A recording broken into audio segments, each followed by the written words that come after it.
सुगंधा, ये बार बार किसका फोन आ रहा है जो तुम काट रही हो?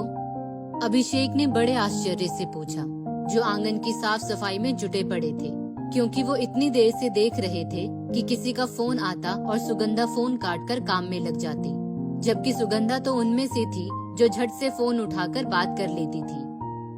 अरे अभिषेक, आपकी छोटी बहन का फोन आ रहा है और मुझे इस समय उनसे कोई भी बात नहीं करनी, क्योंकि मेरी व्यस्तता तो आप देख ही रहे हो, और ये मुझे अच्छी तरह से पता है कि उनसे बात करके मेरा अपना दिमाग ही खराब हो जाएगा, जो इस समय मैं होने नहीं देना चाहती। सुगंधा ने रसोई से काम में जुटे जुटे ही कहा।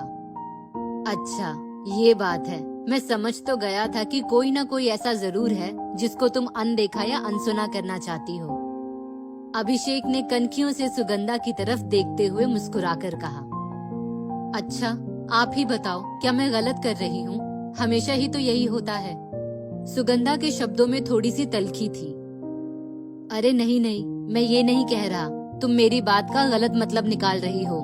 तुम अपने काम पर ध्यान दो, दीपा से मैं खुद बात कर लूंगा।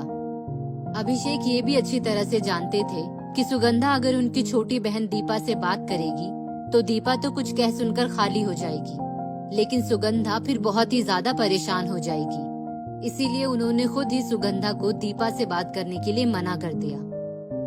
अभी 4 दिन पहले ही तो उन लोगों के छोटे बेटे प्रतीक की शादी संपन्न हुई थी। एक एक करके सारे मेहमान चले गए थे। बड़ा बेटा पवित्र पत्नी के साथ अपनी नौकरी की जगह पर चला गया था और छोटा बेटा प्रतीक भी पत्नी के साथ हनीमून पर चला गया। घर पर बचे अभिषेक जी और सुगंधा जी, तो वो लोग घर की साफ सफाई के साथ साथ और भी काम समेटने में व्यस्त थे। अभिषेक की 2 बहनें थी, रीता बड़ी और दीपा छोटी। जहाँ रीता शांत और सौम्य, हर परिस्थिति के अनुसार खुद को ढालने वाली, वहीं दीपा बहुत ही नक्शेबाज। उसको चाहे जितना भी अच्छी तरह से दे दिला दो, चाहे कितनी भी अच्छी तरह से आव भगत कर लो, लेकिन उसका मुंह ही नहीं सीधा होता। जबकि उसकी शादी से पहले ऐसा कुछ भी नहीं था।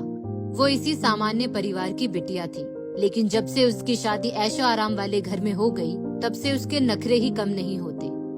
जब भी वो मायके आती, हमेशा मुंह बनाकर जाती और फिर फोन कर करके अपनी भाभी सुगंधा को सुनाती रहती। आपने साड़ी अच्छी नहीं दी, आपने लिफाफे में रुपए कम रखे, आपने खातिरदारी बड़े बेमन से की, पता नहीं और भी कितनी सारी बातें। वहीं बड़ी बहन रीता सब कुछ बड़ी खुशी खुशी स्वीकार कर लेती। ऊपर से जब भी मायके आती तो भाई भाभी के साथ साथ भतीजे भतीजियों के लिए उपहार लाना बिल्कुल भी नहीं भूलती। लेकिन दीपा तो हमेशा ही खाली हाथ चली आती। कभी ये भी नहीं सोचती कि बच्चों के लिए ही कुछ ले आए, लेकिन अपने लिए हर समय तैयार रहती। बड़े बेटे पवित्र की जब शादी हुई तो अभिषेक जी ने अपनी हैसियत से बढ़कर सब लेन देन किया। सभी रिश्तेदारों ने भूरी भूरी प्रशंसा की। रीता भी सब कुछ मिलने से बहुत खुश थी। लेकिन भाभी, ये जो साड़ी आपने दी है, आपको क्या लगता है कि मैं पहनूंगी? आप स्टैंडर्ड का ध्यान कभी नहीं रखती, और रखेंगी भी कैसे? कभी स्टैंडर्ड में रहना सीखा हो तब ना। लेकिन हमारे स्टैंडर्ड का तो ध्यान रखती। एकदम गवारों जैसी साड़ी पकड़ा दी। दीपा ने बहुत बुरा सा मुंह बनाकर चिढ़ते हुए कहा। लेकिन दीपा जी, और तो जिस जिसको मैंने ऐसी साड़ी दी, सबने दिल खोलकर प्रशंसा की। सिर्फ आपको ही ये अच्छी नहीं लग रही, सुगंधा ने शालीनता के साथ कहा। मतलब मैं झूठ बोल रही हूँ? और बच्चों और केशव के कपड़े ऐसे थे कि लग रहा था कि मानो आप फुटपाथ पर से उठा लाई हैं। मेरे घर में तो कोई भी ये कपड़े ना पहने, उठाकर किसी काम वाले को दे दूंगी। दीपा ने बहुत ही कठोर शब्दों में कहा। ठीक है, जैसी आपकी इच्छा जीजी, सुगंधा ने नम्रता से कहा। और हाँ भाभी, आइंदा से हमारे स्टैंडर्ड का जरूर ध्यान रखिएगा। ये कहते हुए दीपा ने फोन रख दिया, जबकि सुगंधा ने अपने हिसाब से सबका मन देखते हुए अच्छे से अच्छा कपड़ा खरीदा था। लेकिन दीपा अपने भाई भाभी को नीचा दिखाने का कोई भी मौका छोड़ना कहाँ चाहती थी। दीपा तो अपनी बात कहकर शांत हो गई, लेकिन सुगंधा सोच सोच कर बहुत परेशान हुई। यहाँ तक कि उसका बीपी हाई हो गया और साथ ही जबरदस्त माइग्रेन, जबकि अभिषेक उन्हें बराबर समझाते रहे। सुगंधा, जब तुम दीपा की आदत जानती हो तो फिर इतना परेशान होने की क्या जरूरत? उसको सबसे ज्यादा अच्छा सामान दोगी, फिर भी वो मुंह बनाने से बाज नहीं आएगी।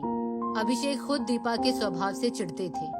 एक तो शादी की थकावट और उस पर दीपा की उलझुल बातें। बड़ी मुश्किल से सुगंधा ने उस समय खुद को संभाला था और अभी तो प्रतीक की शादी के बाद दीपा अपने घर वापस गई थी और सुगंधा को उल्टा सीधा सुनाने के लिए ही फोन कर रही थी। लेकिन सुगंधा ने पिछली बातों से सीख ले ली थी। इस समय काम बहुत ज्यादा बिखरा हुआ था, शादी ब्याह के बाद की थकान और सारे काम। इसी वजह से वो कोई भी डिप्रेशन नहीं लेना चाहती थी। तो फिर तुमने क्या सोचा दीपा से बात करने के बारे में?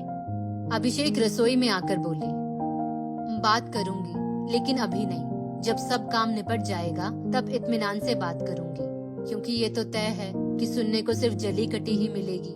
सुगंधा ने ठंडी सांस भरते हुए कहा। नहीं सुगंधा, इस बार मैं बात करूंगा उससे।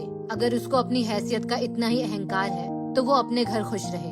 हम लोग जैसा व्यवहार सबके साथ करेंगे वैसा ही उसके साथ भी करेंगे। संबंध रखना हो तो रखे, वरना वो स्वतंत्र है। आज अभिषेक के शब्दों में भी अपनी छोटी बहन के लिए आक्रोश था। अरे ऐसा नहीं बोलते, वो आपकी छोटी बहन है, लेकिन मैं मौका देखकर बात करूंगी, सुगंधा ने समझाते हुए कहा। सच में तुम धन्य हो, पता नहीं इतनी सहनशीलता कहाँ से लाती हो। मैं सचमुच बहुत भाग्यशाली हूँ जो तुम मेरे जीवन में आई, और शायद इसीलिए हमारा परिवार अभी तक सही सलामत चल रहा है। अभिषेक ने सुगंधा का चेहरा देखकर मुस्कुराते हुए कहा और उसकी बात सुनकर सुगंधा भी मुस्कुरा उठी।